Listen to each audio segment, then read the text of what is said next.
yang kami hormati Bapak Imam Baihaqi selaku General Manager Dompet Lokal Hongkong, yang kami hormati Ustadz Hadi Aksan, menjadi yang menemani kita sekarang ya, Zoom Dompet Lokal Hongkong, yang kami hormati semua jamaah, khususnya Majelis Sabtu Bersatu dan semua jemaah yang menyimak acara dan Zoom objek.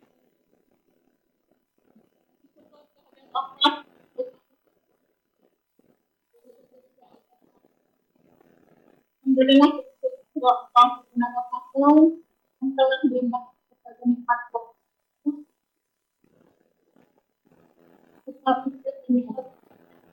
sehingga pada siang dan untuk walaupun jantung jelas namun kesempatan sudah dibutuhkan bagi sampaikan oleh masalah beserta keluarga dan sosial yang kita lakukan dapat ini. Adapun susunan acaranya bagi berikut: pertama pembukaan, kedua langsung saja acara, yang ketiga acara sosialisasi media dompet paham menggambar tausiah oleh Ustaz Usman. Yang kelima acara tanya jawab yang datang doa penutup. Untuk menyingkat waktu, marilah kajian online ini kita buka dengan pembacaan basmalah. Bismillah.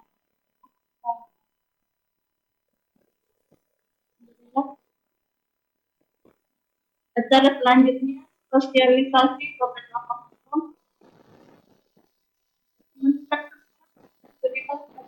ini sudah disiarkan secara langsung melalui tes dompet lokal dan jangan lupa lalu simak terus kajian-kajiannya dan jangan lupa selalu like dan subscribe-nya untuk selalu mengikuti kajian-kajian online. Selanjutnya sudah bisa inti Oida Hasanat oleh Ustaz Hadi pada Ustaz Hadi kami.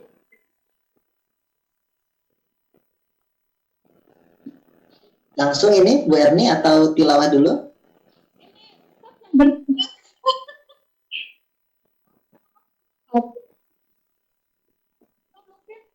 Langsung ya.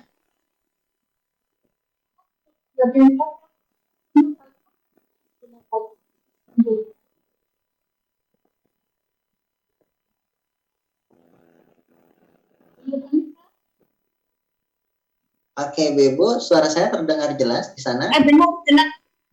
Jelas, Ustaz. Ada tutorial, bisa lihat dari CRT Jumat. Silakan, Bu. Nggak ada, Ustaz. Mungkin langsung ke Ustaz Sergen. Masih belum masuk.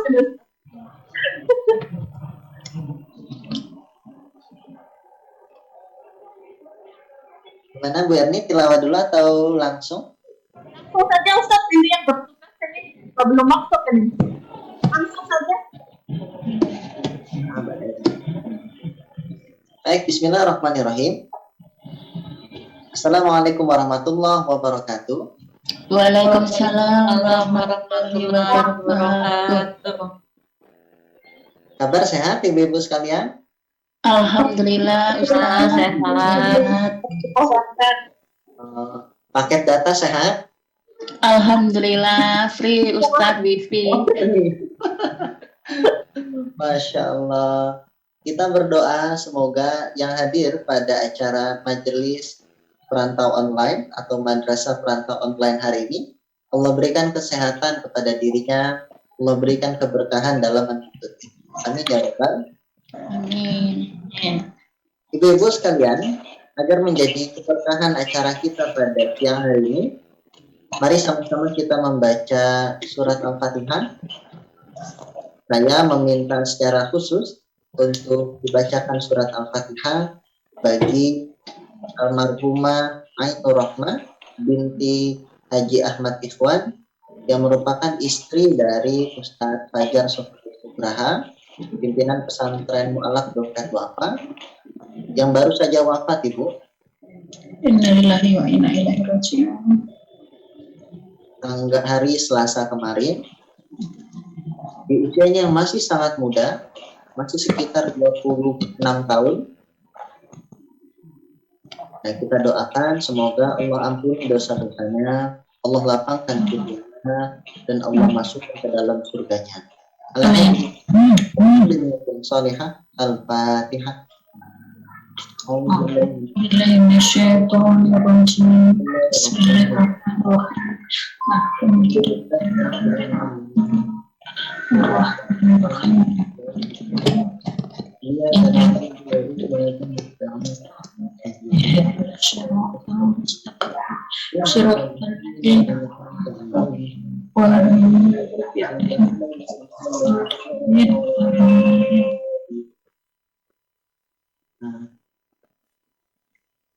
Ibu-ibu yang dirahmati Allah, ini sebagai pengingat bagi kita sekalian bahwasanya ajal itu tak mengenal tua muda, sedang merasakan bahagia atau sakit. Ajal itu bisa menimpa kapanpun kepada siapapun. Itu kenapa kita harus bersiap diri untuk bisa menghadap kepada Allah dengan hati yang tenang, dengan amal yang memaksa kita untuk bisa pantas memasuk surganya Allah Subhanahu wa Ta'ala. Nah, Ibu, ada perkataan dari Ali bin Abi Thalib terkait dengan manusia. Ali bin Abi Thalib radhiyallahu anhu pernah berkata, sungguh kasihan sekali manusia. Ia bisa mati seketika, ia tidak tahu kapan ajal tiba, kutu pun bisa menyakitinya, ia bisa mati hanya dengan tersendak, dan baunya busuk berdasarkan dari keringatnya. Artinya, sebagai manusia, patut kita mawas diri. Jasad kita ini, apa yang mau kita banggakan? Karena semuanya hanya milik Allah. Ini hanya casing. Yang akan dipertanggungjawabkan adalah amal perbuatan kita. Betul, Ibu-ibu? Betul. Itu mengapa, Ibu? Kita harus saling mengingatkan dalam kebaikan, kesabaran kepada sesama teman kita, khususnya yang ada di Hong Kong. Nah, Ibu, pada pertemuan lalu kita sudah membahas tentang sirah sahabat. Yang diantaranya kita membahas bagaimana tantangan para sahabat, bagaimana sebenarnya peran sahabat dalam menyikapi sebuah permasalahan.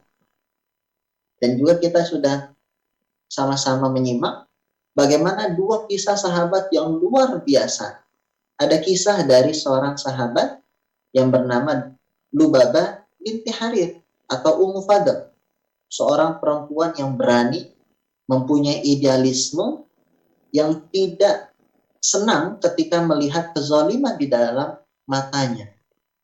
Dari rahimnya lah lahir para ulama-ulama, salah satunya adalah Abdullah bin Mas'ud.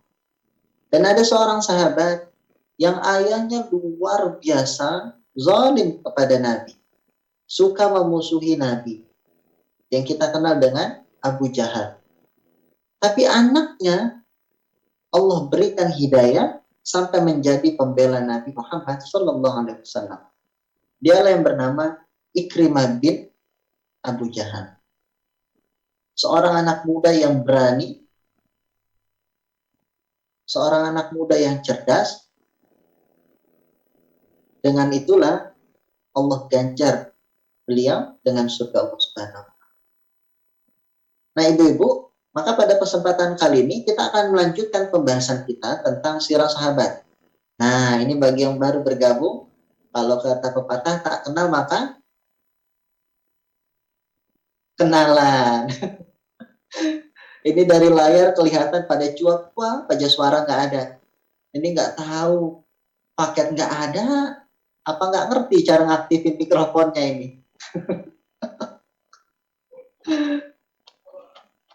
Nah, Ibu, perkenalkan, nama saya Hardi Agusman. Saya pernah berkunjung ke Hong Kong kurang lebih 2 tahun lalu. Dari sanalah saya melihat bagaimana perjuangan ibu-ibu di Hong Kong yang luar biasa, tidak hanya semata-mata mengais rezeki, tapi juga bagaimana memperkaya dirinya dengan ilmu, dengan siraman rohani, dengan berbagai aktivitas positif.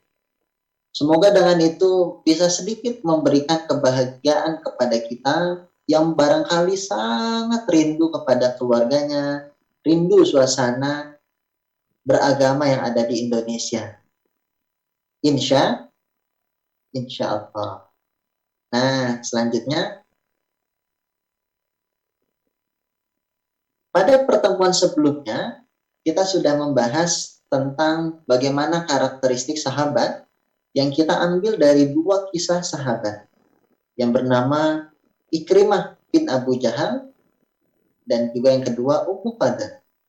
Nah, kira-kira dari pemaparan pekan lalu, ibu-ibu menyimpulkan karakteristik sahabat itu terbagi menjadi 5. Yang pertama, siqah. Nah, ini sengaja beberapa kalimat tidak saya translate sebagai harapan ibu-ibu bisa mencatat barangkali ada istilah yang tidak dimengerti atau yang perlu dicatat, yang membedakan yang hadir dengan yang tidak hadir. Karakteristik sahabat begitu banyak, begitu variatif, tapi dari pemaparan pekan lalu kami menyimpulkan menjadi 5. Yang pertama, siqah.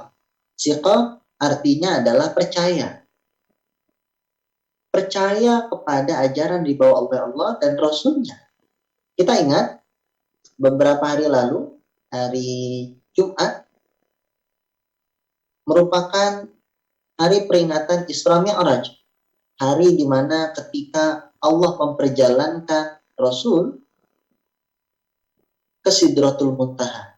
Minal Masjidil Haram ilal Masjidil Aqsa. Perjalanan yang luar biasa jauh, tapi hanya ditempuh dalam 1 malam. Kalau kita memakai logika manusia tentu tidak sampai. Karena pada waktu itu belum ada kendaraan seperti saat ini. Pun di zaman modern seperti saat ini tidak pernah akan ada orang yang bisa memperjalankan dari Masjidil Haram ke Masjidil Aqsa sampai tembus ke Sidratul Muntaha dalam 1 malam. Nah, itulah kemuliaan Nabi Muhammad SAW dalam menerima perintah salat. Perintah ini merupakan satu-satunya perintah yang diterima oleh Nabi tanpa perantara malaikat Jibril. Ini keistimewaannya.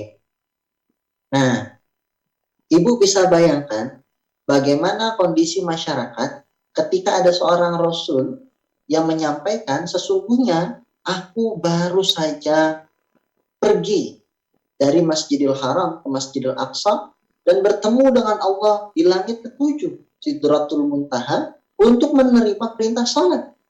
Pastilah saja banyak orang yang tidak percaya, Bu. Bagaimana mungkin perjalanan yang begitu jauh, bahkan tembus ke langit, tidak ada Apollo, tidak ada roket, tapi Rasul berkata melakukan perjalanan itu dengan semangat. Maka sedikit sekali sahabat yang percaya. Sedikit sekali. Itulah mengapa karakteristik seorang sahabat Nabi itu adalah percaya dengan apa yang diajarkan, dibawa oleh Rasulullah SAW. Nah, itu mengapa Ibu bab kepercayaan ini dilihat karena sahabat melihat secara langsung bagaimana tindak laku Rasul. Nah, yang kedua adalah mujahadah. Mujahadah artinya adalah bersungguh-sungguh. Apa artinya, Ibu? Bersungguh-sungguh. Masya Allah. Bersungguh-sungguh. Ini yang unik dari kisah para sahabat. Mereka selalu bersungguh-sungguh dalam berbuat kebaikan. Jadi karakteristik sahabat itu fastabiqul khairat, berlomba-lomba dalam kebaikan. Sebagai contoh misalkan, ada seorang sahabat yang menjadi khalifah, kita kenal Utsman bin Affan. Utsman bin Affan masuk Islam lebih dulu dibanding Umar. Utsman masuk karena diajak oleh Abu Bakar Siddiq. Nah, ketika Utsman masuk Islam lebih dahulu, maka sahabat yang lain mengira bahwa pahala Utsman itu jauh lebih besar, amalannya jauh lebih banyak. Itu mengapa kalau sahabat yang masuk Islamnya lebih belakangan, seperti Umar bin Khattab, dia akan melipat gandakan pahalanya karena merasa telat masuk ke dalam Islamnya. Setidaknya sama atau bahkan lebih baik. Utsman lebih dulu, baru Umar. Rasulullah suatu hari berkata, "Anfiqu fisabilillah." Berinfaklah kalian di jalan Allah. Maka ketika Rasulullah perintahkan untuk bersedekah, berinfak, para sahabat berlomba-lomba. Utsman bin Affan, setiap ada perintah untuk berinfak atau Rasul membutuhkan infak ketika perang, Utsman selalu redaksinya, kurang berapa ya Rasul? Oh, dahsyat itu. Ketika dakwah butuh, Utsman cuma bertanya, kurang berapa ya Rasul? Maka Rasul bilang sekian. Apa kata Utsman? Ambillah sepertiga dari harta. Harta Utsman kurang lebih saat itu kalau dikonversi ke rupiah, angkanya 6 triliun, Bu. Berarti kalau sepertiganya, 2 triliun. Beliau sedekahkan di jalan Allah. Masya. Bagaimana kalau kita kira-kira? Kalau ada tromol Jumatan lewat depan kita, nah itu kita berlomba-lomba juga dalam kebaikan. Seringnya nyari uang yang paling lecek, yang paling kecil angkanya. Kalau bisa udah robek-robek. Tapi kalau Utsman berkata, berapa kurangnya? Nanti Utsman yang akan menutup. Nah, ketika mendengar hal itu, Umar bin Khattab yang merasa masuk Islamnya telat atau setelah Utsman, nggak mau kalah Umar bin Khattab ketika mendengar ada seorang sahabat yang menginfakkan hartanya sepertiga. Lantas Umar berkata kepada Rasul, "Ya Rasulullah, saya menginfakkan setengah dari harta saya." Masya Allah, setengahnya, Bu. Mendengar hal itu, Abu Bakar As-Siddiq tidak mau kalah. Apa kata Abu Bakar? "Ya Rasulullah, saya menginfakkan seluruh harta saya." Masya Allah. Ini karakteristik seorang sahabat. Berlomba-lomba dalam kebaikan.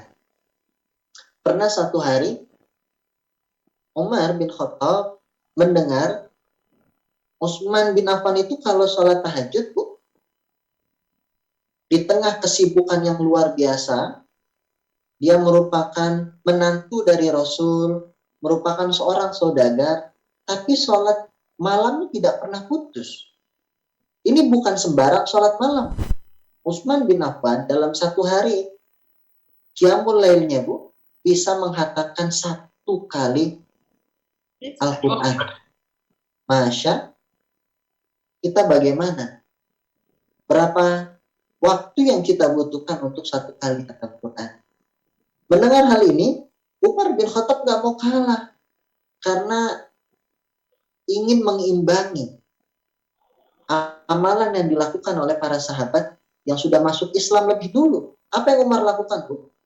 Umar melakukan sholat tahajud dan juga khatam Quran 4 kali dalam 1 hari.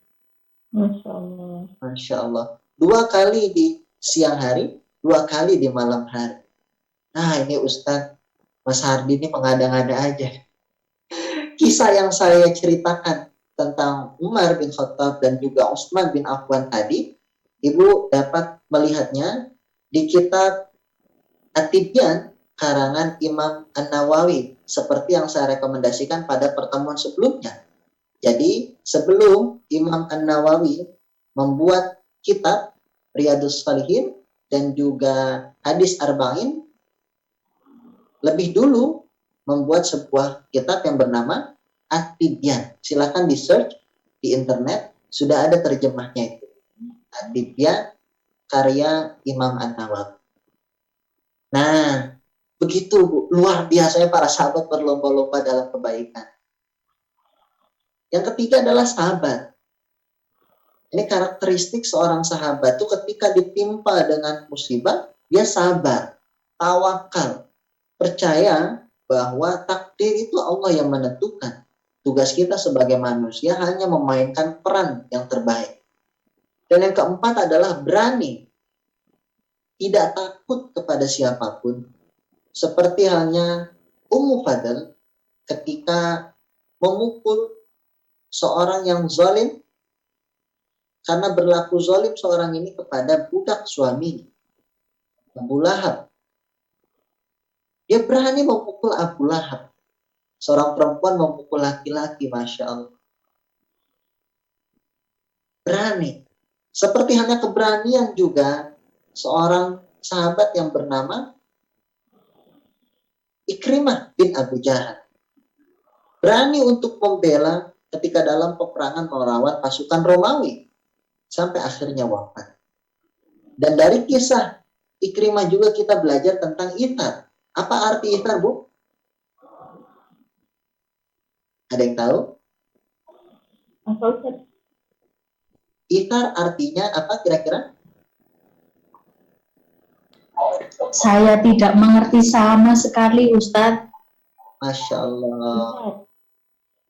Baik, Ibu. Itar itu artinya berkorban. Pengorbanan.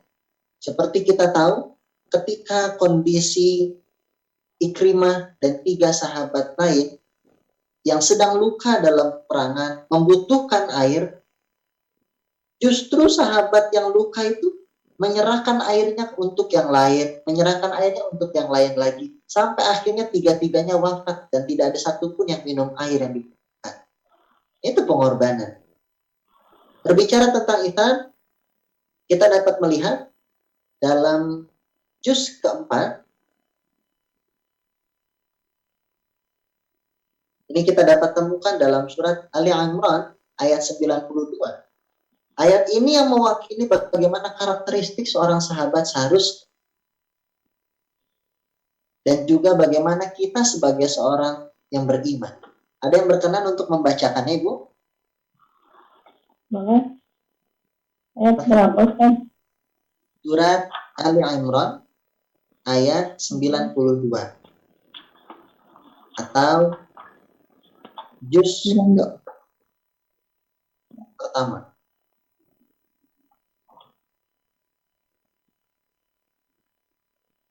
Ayat 92 ya? Betul, Ibu Nurhalimah? Yang أعوذ بالله من الشيطان الرجيم بسم الله الرحمن الرحيم Masya Allah. لن تنظروا حتى تنفقوا مما تحبون وما تنفقوا من شيء فإن الله به عليم صدق الله العظيم. Artinya, Ibu?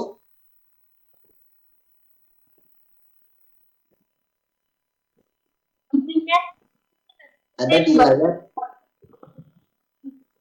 Dengan menyebut nama Allah yang Maha Pengasih lagi Maha Penyayang. Aku berlindung dulu. Aku berlindung kepada Allah dari godaan syaitan yang terkutuk. Dengan menyebut nama Allah yang Maha Pengasih lagi Maha Penyayang. kamu tidak akan memperoleh kebajikan sebelum kamu menginfakkan sebagian harta yang kamu cintai. Dan apapun yang kamu infakkan tentang hal itu, sungguh Allah Maha Mengetahui, Maha Benar Allah dengan segala firman-Nya. Masya Allah. Terima kasih Bu Nur Halimah. Sama-sama Ustaz. Semoga menjadi berkah bagi semua yang mendengarnya. Amin. Nah ibu-ibu, ayat yang dibaca Bu Nur Halimah adalah surat Ali Imran ayat 92 yang berbicara tentang pengorbanan. Ada kata albir dalam ayat tersebut.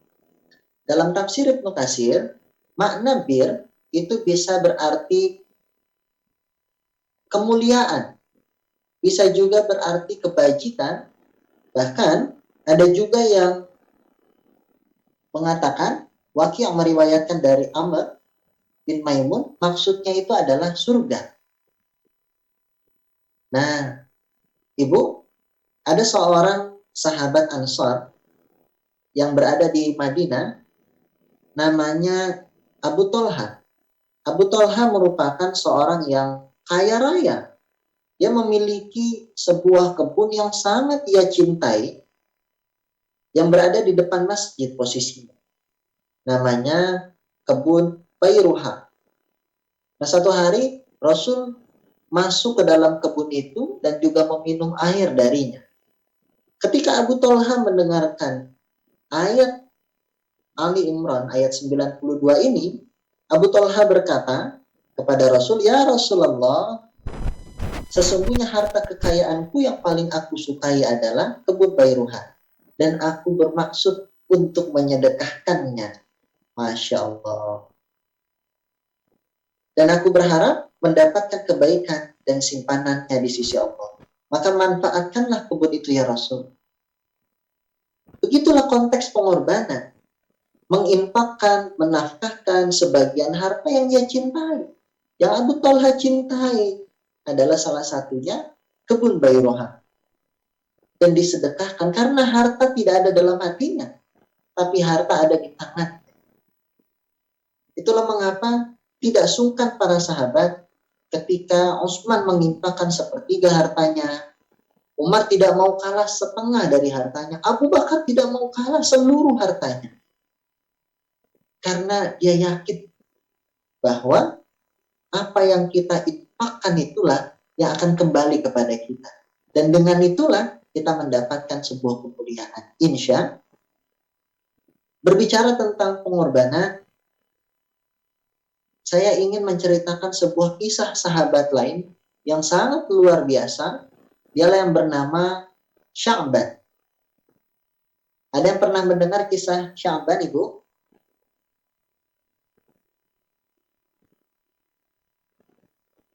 Lupa. Belum ya? Nah, kisah Sya'ban ini merupakan sahabat yang justru tidak ingin tinggal dekat dengan rumah Rasul. Padahal kalau sahabat Nabi yang lain, itu berbondong-bondong ingin tinggal dekat dengan Nabi. Kenapa?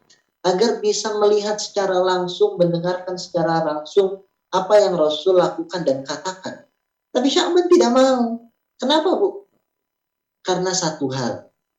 Karena Sya'ban itu pernah mendengar Rasul bersabda bahwasanya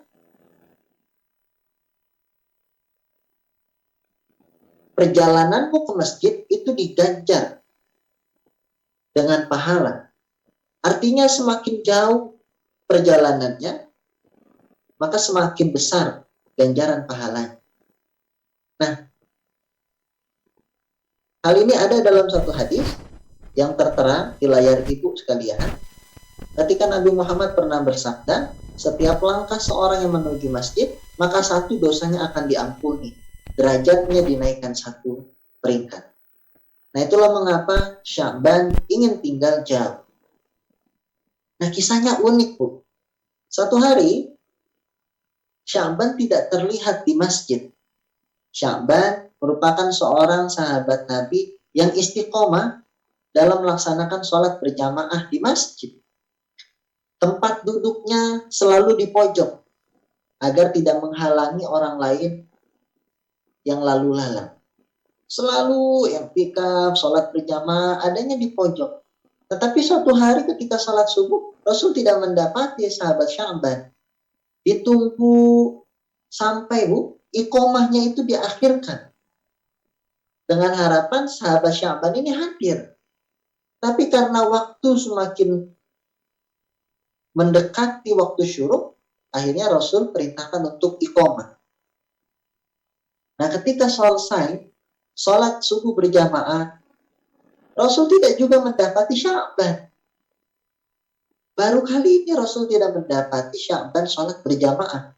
Lantas Rasul berkata kepada para sahabat, adakah di antara kalian yang tahu di mana Sya'ban?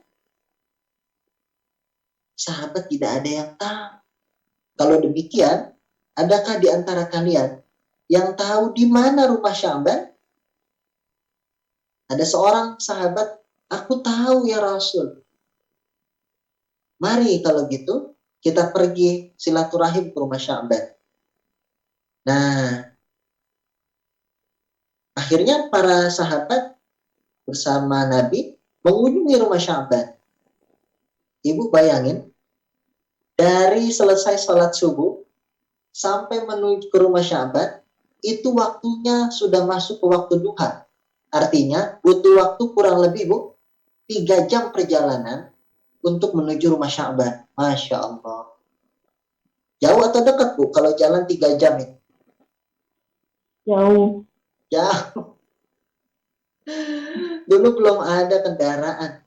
Kalau dari Kosbebe ke Yunlong itu menempuh perjalanan 1 jam. 1 jam aja versi saya jauh. Tapi sudah indah karena pakai bus. Kanan kirinya pemandangan yang indah. Ada lautan. Betul, Bu? Tapi kalau Nabi, para sahabat ketika jalan ke rumah Sya'ban, ini jalan kaki, Bu.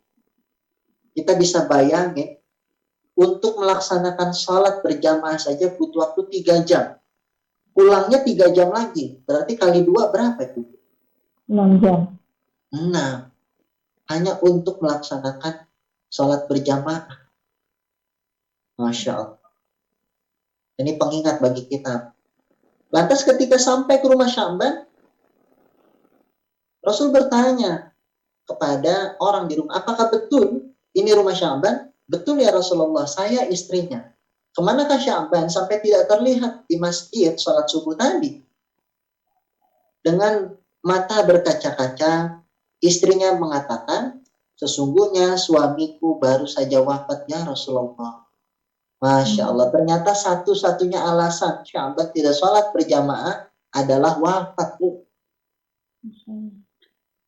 Lantas istrinya mengatakan, tapi aku ingin bertanya, ada hal yang aneh ketika Sya'ban wafat.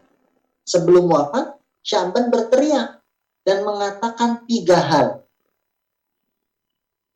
Rasul bertanya, apa 3 hal itu? Aduh, andai saja lebih jauh. Yang kedua, aduh, andai saja andaikan saja lebih baru. Dan yang ketiga, aduh, andaikan saja semuanya. Andaikan saja lebih jauh, andaikan saja yang baru, dan yang ketiga, andaikan saja semuanya. Aneh, Bu. Ini apa maksudnya ya Rasul? Kenapa suami itu teriak-teriak dan mengatakan 3 hal itu? Apa saja 3 hal tadi, Bu? Andaikan saja lebih Jauh. dan yang kedua, andaikan saja yang Baru. dan yang ketiga, andaikan saja Semuanya. semuanya. Nanti ingat 3 hal itu, Ibu-ibu. Nanti saya mau tanya ini. Ini pada merhatiin atau lagi pada main TikTok jangan-jangan. Nah, Aduh, mencatat Ustadz. Aduh, keleletan ini. mantul. Mantap betul. Nah, mendengar hal itu Ibu, Rasul menyampaikan satu ayat dalam surat Qaf. Dalam surat Qaf ayat ke 22. Ada yang berkenan untuk membacakannya Ibu? Surat Qaf ayat ke 22. Next, admin. Selain Bu Nur Halimah, yang lain silakan Ibu-ibu. Bu Erni. Bu Erni ada Pak Ustaz. Ayo yang lain.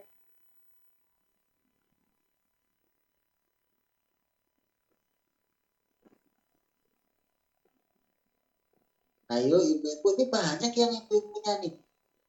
Tapi nggak ada suaranya ini pakai Nggak ngerti surah keberapa. Oh, Mau buka Al-Quran tapi nggak ngerti surah. silahkan dibuka siapa yang lebih dulu. Surat Qaf ayat 22.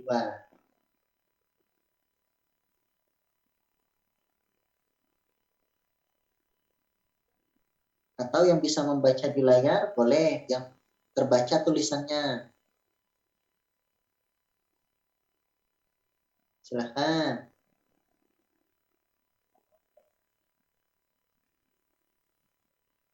Pendek. Oke, kalau gitu Bu Nur Halimah lagi nih, saya minta tolong dibacakan. أعوذ بالله من الشيطان الرجيم بسم الله الرحمن الرحيم لقد كنت في غفلة من هذا فكشفنا عنك غطاءك فبصرك لقد كنت في غفلة من هذا فكشفنا عنك غطاءك فبصرك اليوم حديد فبصرك اليوم حديد فبصرك اليوم حديد Sadaqallahul azim. Artinya, kamu dahulu lalai tentang peristiwa ini, maka kami sikapkan tutup yang menutupi matamu, sehingga penglihatanmu pada hari ini sangat tajam. Masya Allah. Terima kasih Bu Nur Halimah.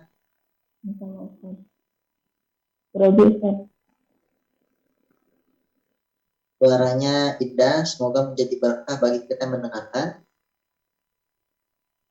Nah Ibu, ketika Rasul menyampaikan ayat ini kepada istri Syaban, ternyata barulah tahu orang yang sedang sakaratul maut, Allah tampakkan apa yang dilakukan ketika di dunia.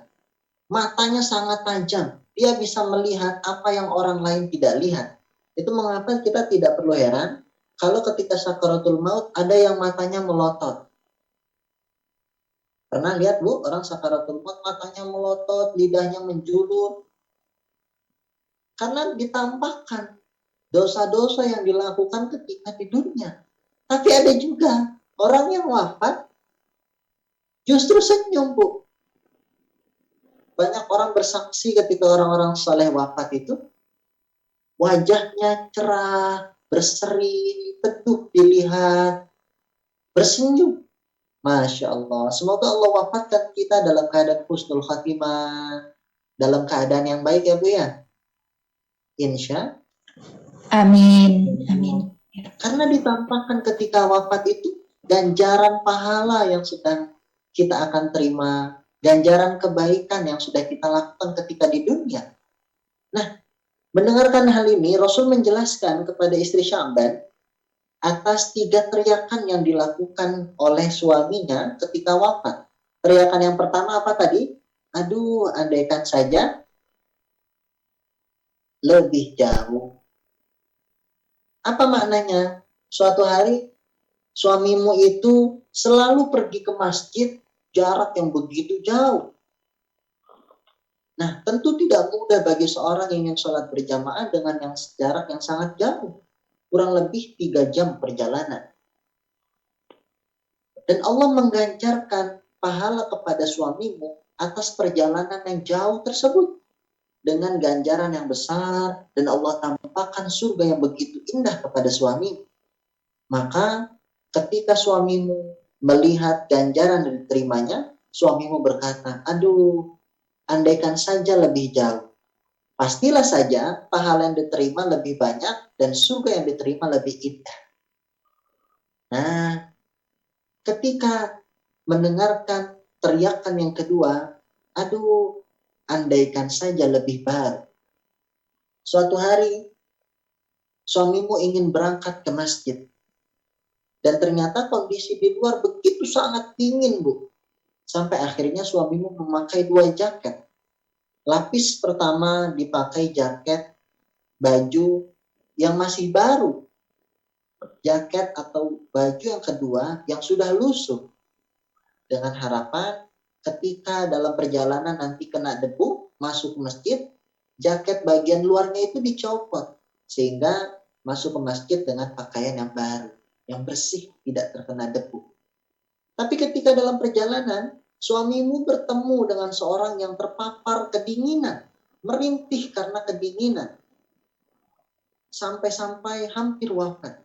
Suamimu tidak tega melihat orang tersebut. Akhirnya dilepaslah baju lapis luar tadi dan diberikan kepadanya. Menyaksikan itu, Allah mengganjar pahala yang begitu besar kepada suamimu dan diberikan ganjaran surga yang begitu indah. Makanya suamimu berkata, aduh, andaikan saja yang baru.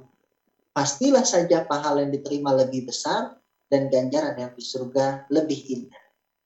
Dan yang ketiga, ketika suamimu berteriak, andaikan saja semuanya. Suatu hari ada seorang pengemis mengetuk pintu rumahmu dan berkata, aku belum makan 3 hari lamanya. Lapar sekali perutnya. Tanpa berpikir panjang, suamimu Sya'ban membelah roti menjadi 2 dan membagi susu menjadi 2. Dinikmati bersama-sama. Melihat itu, Allah mengganjar kepada Sya'ban pahala yang besar dan juga surga yang indah. Dan makanya suamimu berkata, aduh, andaikan saja semuanya aku berikan, pastilah saja pahala yang aku terima lebih besar, surga yang aku terima lebih indah. Masya Allah. Ternyata apa yang kita lakukan, Bu, kebaikan sekecil apapun, itu tercatat di hadapan Allah, Bu. Sya'ban yang berjalan begitu jauh, orang tidak pada tahu, Bu. Ternyata perjalanan Sya'ban membutuhkan waktu 3 jam. Pakaian yang diberikan kepada seorang yang sedang membutuhkan, walaupun pakaiannya lusuh, pakaian bekas. Roti dan susu yang diberikan kepada seorang pengemis yang kelaparan. Ternyata diganjar luar biasa, padahal tidak ada orang yang tahu. Tapi Allah Maha tahu, Allah mencatat seluruhnya. Ini sebagai pengingat bagi kita, Bu. Berbuat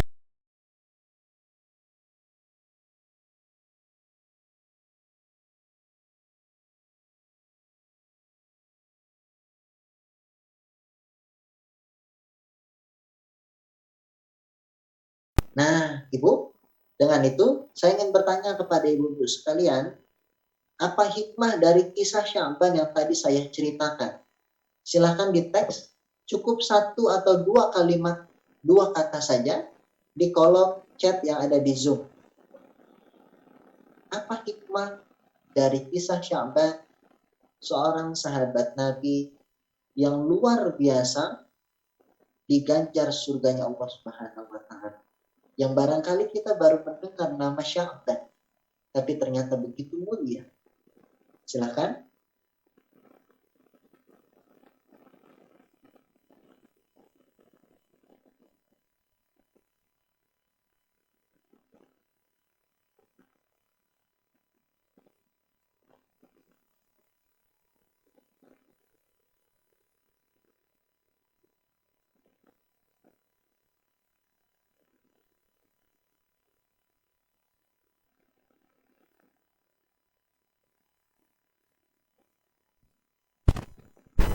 Apa hikmahnya dari kisah Sya'ban?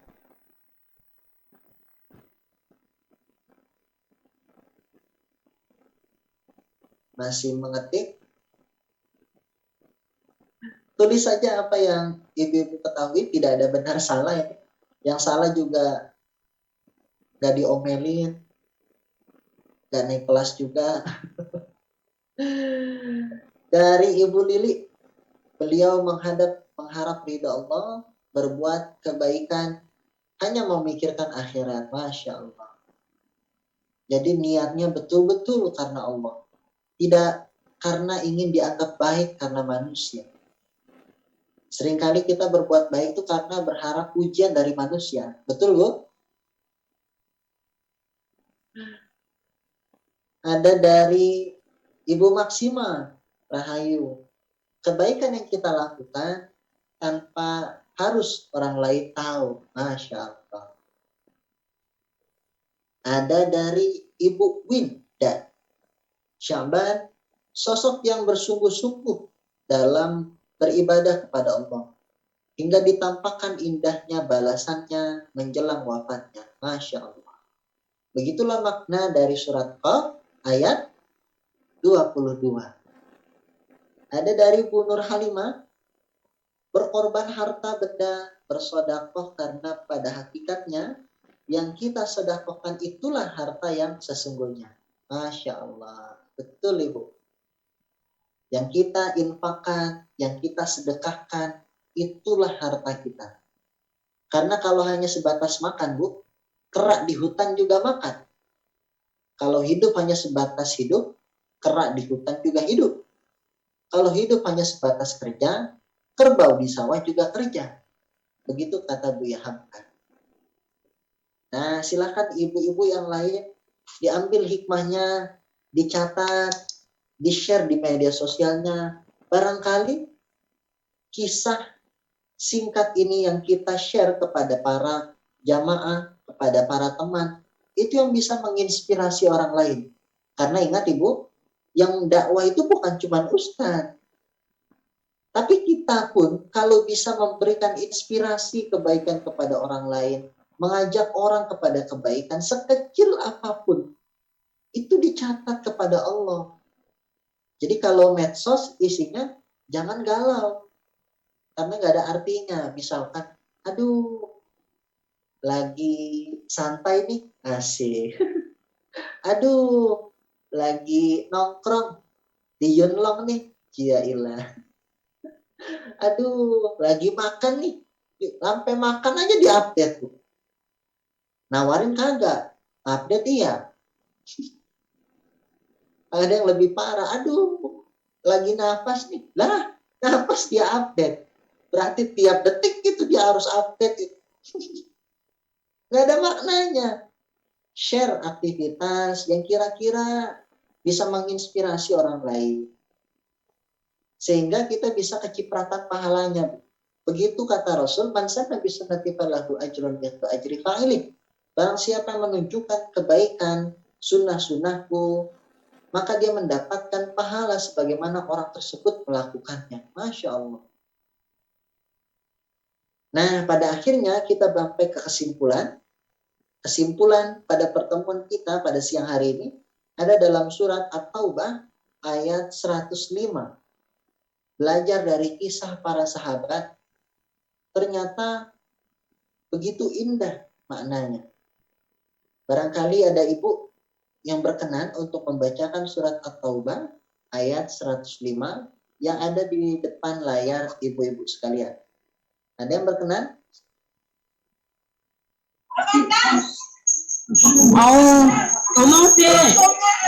A'udzu billahi minas syaitonir rajim. Bismillahirrahmanirrahim. Wa qul i'malu fasayarallahu 'amalakum wa rasuluhu wal mu'minun.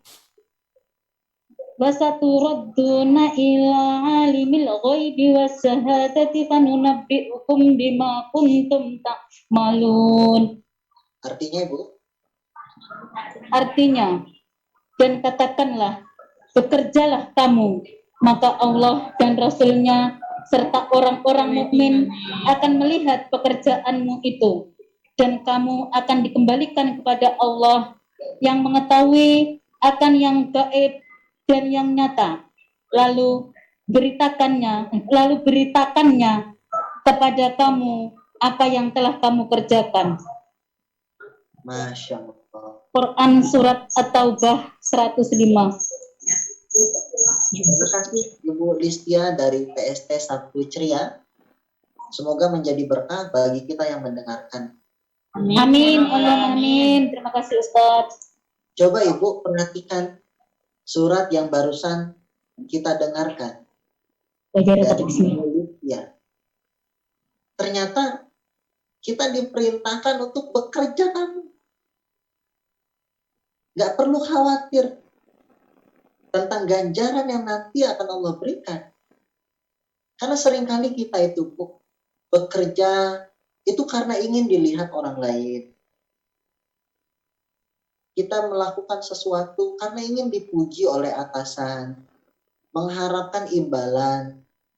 Seakan-akan yang memberikan rezeki adalah pimpinan kita, majikan kita, atau teman kita.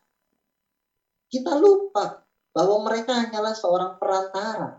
Dan sejatinya memberikan ganjaran, memberikan rezeki itu Allah. Itu mengapa kita tidak perlu khawatir terkait dengan takdir kita. Karena Allah yang melengkapi semua kebutuhan kita, tapi bukan keinginan kita. Allah tahu apa yang kita butuhkan. Dan Allah akan penuhi itu. Kenapa tidak keinginan? Karena kalau keinginan itu begitu banyak. Maunya banyak, gengsinya tinggi.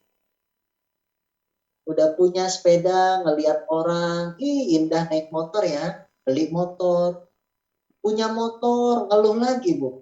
Ya Allah, orang enak banget naik mobil. Ngeluh lagi, pengen punya mobil.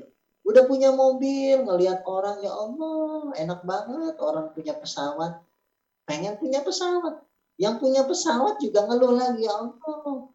Bagaimana caranya bisa ke luar negeri? Bukan cuma ke luar negeri, ke planet lain Bu. Makanya punya Apollo. Punya roket agar bisa terbang ke bulan. Gak ada puas-puasnya Bu manusia itu. Apa kata Ali bin Abi Thalib? Manusia itu baru merasa puas kalau tanah sudah masuk ke dalam mulut. Nah disitulah kita berhenti Bu. Artinya Ibu, bersyukurlah dengan apa yang kita miliki. Bersabar kalau ditimpa dengan sebuah ujian. Percayalah Ibu, kalau kita bekerja karena Allah, pasti Allah lihat, Rasul lihat, orang-orang beriman juga melihat pekerjaanmu. Dan nanti suatu hari kita akan menerima ganjaran yang kita lakukan. Seperti halnya Sya'ban dan para sahabat lain. Insya Allah. Assalamualaikum warahmatullahi wabarakatuh. Waalaikumsalam warahmatullahi wabarakatuh. Kepada para ibu-ibu sedaya, monggo menawi ada pertanyaan dipersilahkan.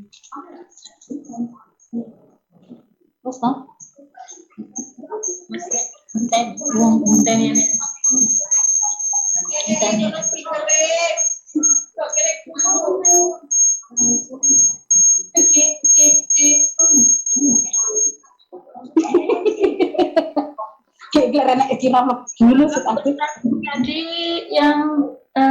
yang disuruh klik itu tadi apa, ketinggalan saya? Tadi sambil ambil sesuatu.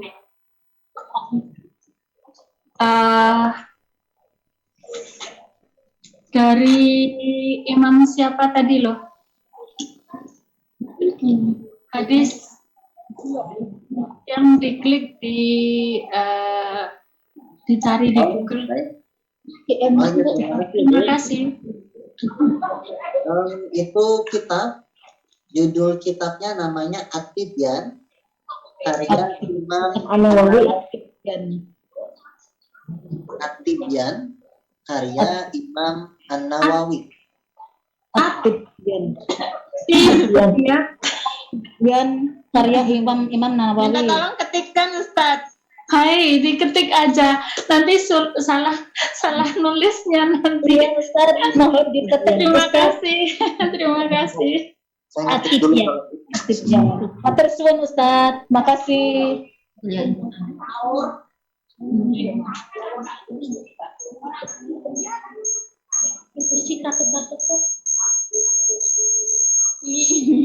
Ada berapa kitab Ustaz At-Tibyan? Berapa buku?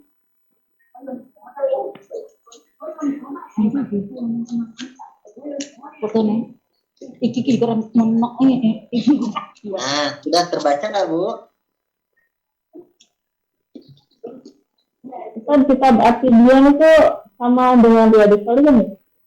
Berbeda, Ibu. Jadi itu kitab yang berbeda. At-Tibyan dulu, baru kitab-kitab lain.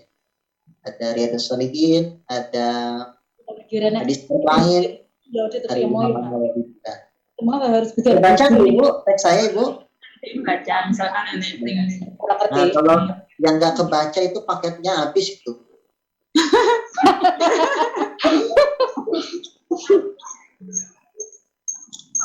Ada lagi yang lain, Ibu? Ada lagi yang mau tanya, monggo. Kita orang-orang Judulnya nggak buka.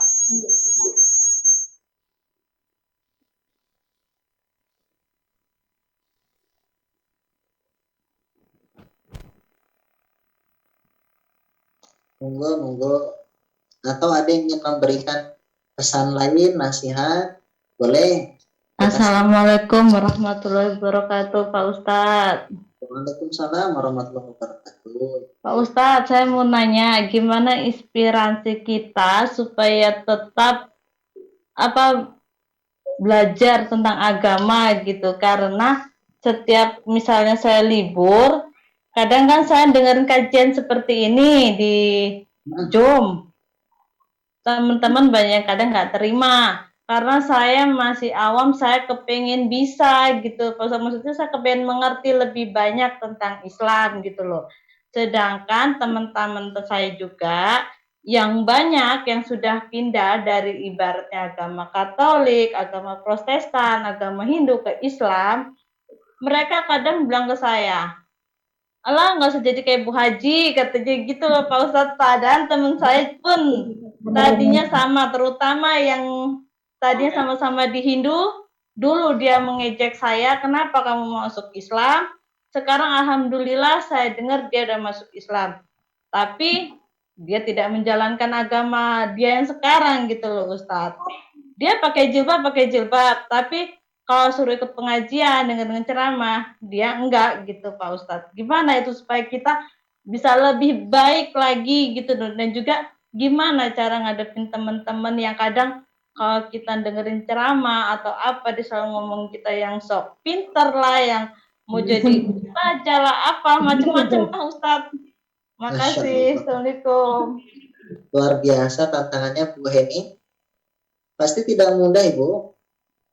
Itulah mengapa surga itu indah. Karena tidak mudah diraihnya.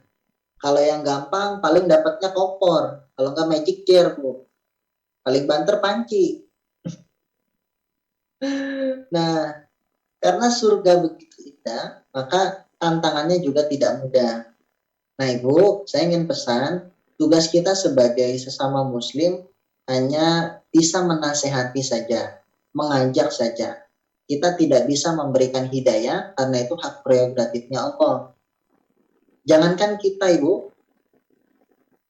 Rasul saja yang menjadi panutan kita sekalian, menjadi nabinya para nabi, menjadi orang yang dijamin masuk surga, tidak mampu atau belum mampu untuk menasihati pamannya sendiri. yang membelanya ketika masih hidup ialah Abu Thalib. Sampai akhir hayatnya Abu Thalib wafat belum memeluk Islam. Kita juga mendengar bagaimana kisah Ibrahim, seorang Khalilullah, dijuluki sebagai kekasih Allah, tidak juga mampu untuk mengajak ayahnya memeluk agama Allah. Ayahnya masih saja membuat patung yang disembah oleh masyarakat saat itu, Lata dan Uzza. Apatah lagi kita, Nabi bukan, keturunan Nabi juga bukan, ulama juga bukan, orang kenal kita juga belum tentu. Pasti banyak kekurangan. Tapi yang Allah lihat itu, Bu Heni, adalah caranya, ikhtiarnya, prosesnya. Masalah hasil, serahkan kepada Allah. Itu yang pertama. Dan yang terakhir, yang kedua, bagaimana menjaga keislaman kita. Nah, ini menarik sekali. Yang pertama, Ibu, pastikan kita memiliki lingkungan yang baik. Karena dengan lingkungan yang baik itu, kita akan terbawa dengan kebaikan-kebaikan. Kalau kita berteman dengan tukang las, kita ikut-ikutan panas, Bu. Tapi kalau kita berteman dengan tukang parfum, kita bisa mencium aroma wanginya. Nah, maka cari lingkungan yang baik. Setiap ada majelis taklim atau komunitas kebaikan, ikut ke dalamnya. Jadi, punya teman yang baik. Nah, yang terakhir, yang ketiga, Ibu, kalau sudah punya teman yang baik, caranya adalah untuk kita mengingat-ingat untuk apa sih sebenarnya hidup kita ini. Jadi yang terakhir, tajdidun niyah, memperbaharui niat. Gimana cara memperbaharui niat? Kata Rasul, jadidu imanakum biqauli la ilaha illallah. Perbaharuilah selalu iman kamu dengan selalu mengucapkan kalimat tauhid, la ilaha illallah. Jadi kalau sambil masak di rumah itu sambil zikir, Bu. La ilaha illallah, la ilaha illallah, masakan kuah gosong. La ilaha illallah, majikan kuah galak banget. La ilaha illallah, teman-teman cerewet banget. La ilaha illallah. Begitu seterusnya. Banyak zikir, jangan banyak ngeluh. Zikir di jalan. Kalimat-kalimat baik, subhanallah wa bihamdi, subhanallahil azim. Alhamdulillah, Allahu Akbar, la ilaha illallah, apapun. Jadi, sehingga lisan kita selalu dibasahi dengan kalimat baik, itu yang insya Allah menguatkan keimanan kita, Bu. Begitu kurang lebih. Sekian, Ibu Hemi. Makasih Pak Ustadz. Satu lagi Pak Ustadz. Kalau misalnya di rumah ada 2 tempat ibadah, itu boleh nggak Pak Ustadz? Dan juga memang selama saya masuk Islam, hidayah banyak, hikmahnya banyak. Tapi saya kalau ngajinya, misalnya saya kan sekarang ngaji sama Bu Suliah. Terus kalau suruh ngaji di Zoom, perasaan malu itu ada. Karena saya belum lancar baca ibaratnya panjang pendeknya apa gimana. Itu gimana Pak Ustadz? 2 pertanyaan tadi, makasih. Yang dimaksud itu di dalam rumah dipakai untuk sholat, dipakai juga untuk aktivitas agama lain, gitu Bu ya? Iya, 2 agama di rumah Pak. Tidak masalah Ibu, karena peruntukan rumah itu adalah untuk tempat tinggal, bukan tempat ibadah. Nah, berbeda ceritanya kalau kita beribadah, kita sholat, melaksanakan kewajiban kita di gereja. Dalam kondisi yang tidak darurat, itu beda ceritanya, baru tidak boleh. Tapi kalau di rumah, ada orang melaksanakan ibadah lain, sementara kita dengan keyakinan kita, itu dipersilahkan, boleh. Nah, terus pertanyaan terakhir, tadi saya lupa tuh. Apa? Itu memang Pak, kalau saya ngerasa masuk Islam selama ini hidayahnya banyak, hikmahnya banyak. Nah sekarang kan karena dompet duafa banyak kegiatan, ngajinya lewat Zoom, mulai minggu kemarin sudah ada ustadznya. saya kalau mau kumpul di situ malah saya punya rasa malu karena saya ngerasa saya masih sangat ibaratnya sangat awam masalah tentang Islam dan juga ngaji saya belum lancar gitu loh Pak Ustadz. Nah, ini barangkali rasa ini juga dimiliki oleh semua kita yang ada di sini. Malu untuk mengaji. Pesan saya, Ibu, tidak perlu malu karena rasa malu kita itu tidak membuat kita mulia. Malah akan menyengsarakan kita di akhirat, mendapat sebuah penyesalan. Kenapa sampai akhir hayat kita belum bisa ngaji juga? Malah kita di ngajiin sama orang, yaitu ketika wafat. Nah, tidak perlu malu. Karena kenapa, Ibu? Ujian orang lain itu tidak membuat kita mulia, sebagaimana cacian atau hinaan orang tidak membuat kita menjadi orang yang hina. Jadi, harus motivasinya diri kita sendiri, karena kita sendiri, Bu, yang akan mempertanggungjawabkan amalan kita di akhirat. Bukan cemoohan orang lain. Orang bilang apa? Terserah, ini urusan gue, gitu. Hidup-hidup gue gak perlu yang repot. Jadi santai saja, ibu-ibu yang masih belum bisa ngaji Bu, tidak perlu malu Bu. Dan bagi ibu-ibu yang sudah bisa ngaji, jangan sampai menghina orang lain, karena kalau kita sudah menghina orang lain yang lebih rendah dari kita, belum mampu seperti kita, itu hilang amalannya Bu. Bahkan kata Allah, Innallaha, Allah itu gak mau lihat orang-orang yang sombong. Bayangin Bu, wala tamshi fil ardi maraha, kata Allah. Jangan berjalan di muka bumi ini dengan sombong. Jadi jangankan dihitung sebagai pahala, ngelihat aja Allah gak mau Bu. Na'udzubillah. Jadi jangan ada perasaan sombong dalam diri kita lebih baik dari yang lain. Insya Allah. Ada lagi Bu? Malunya gini Pak Ustadz, malunya kalau saya ngaji kayak ibaratnya di Zoom. Kalau saya belajar ngaji, alhamdulillah masih. Saya hilang kepercayaan diri di tempat orang ramai seperti itu karena saya dulu pertama masuk Hong Kong, alhamdulillah saya dapat hidayah ngaji di masjid